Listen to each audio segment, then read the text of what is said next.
Au Sénégal, les professionnels des médias se penchent sur leur profession depuis le 24 août dernier. Des assises de la presse qui ont avant tout pour objectif de séparer la bonne graine de l'ivraie dans un métier envahi. Les assises de la presse, euh, c'est une initiative à saluer. C'est une initiative à saluer puisqu'il faut nettoyer dans cette corporation. Aujourd'hui, nous sommes envahis, n'est-ce pas?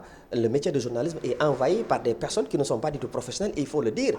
Et c'est pourquoi aujourd'hui, nous constatons des dérives par-ci, par-là.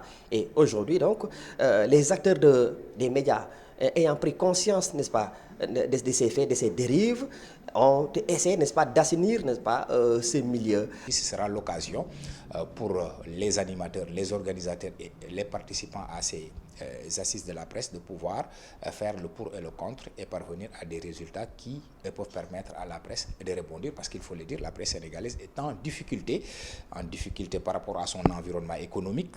C'est un des volets d'ailleurs de ces assises, une des justifications, mais également le contexte. Le contexte est très politique au Sénégal, à la limite même volatile.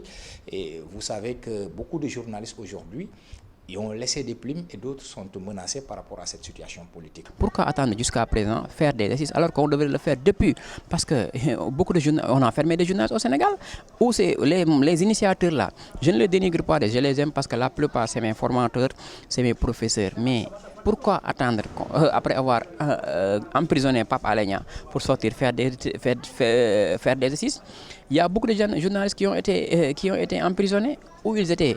Ces assises permettront également de discuter des attaques et menaces contre les journalistes, de la précarité des entreprises de presse, des arrestations et des règles d'éthique et de déontologie qui régissent la profession. Au Sénégal, on peut compter presque plus de 3000 et quelques ou même 4000 journalistes.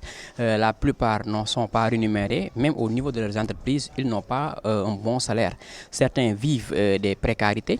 Il y en a même qui n'ont même pas de salaire. Ils se consacrent sur les rencontres pour avoir les per diem ou bien les transports.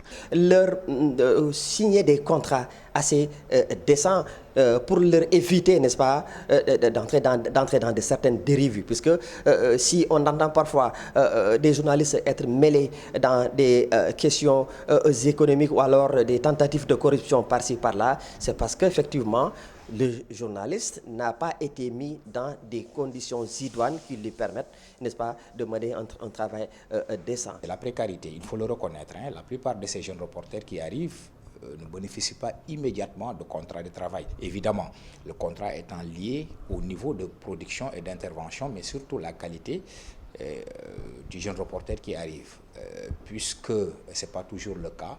Et puisque quand ils nous arrivent aussi, ils sont inscrits un peu dans le cadre de ce qu'on appelle la formation continue ou la formation pratique. Vous imaginez qu'il est parfois difficile que nous puissions être leur intermédiaire auprès des différentes directions pour négocier un salaire par rapport à ces jeunes journalistes. Aujourd'hui, plus que jamais, avec les récentes découvertes de pétrole et de gaz au Sénégal, les journalistes doivent davantage être outillés et préparés. C'est l'avis des confrères qui estiment qu'une formation de plus est nécessaire pour certains. Ce que nous devrions faire pour aider ces jeunes journalistes qui n'ont pas encore eu d'expérience, c'est d'abord les reformer. Et puis, après les avoir reformés, il faut aussi que le métier de journaliste se départisse un peu des people et puis former des journalistes d'investigateurs, des journalistes qui font l'investigation. Bientôt, je vais dire, nous allons commencer à vendre notre pétrole, vendre notre gaz.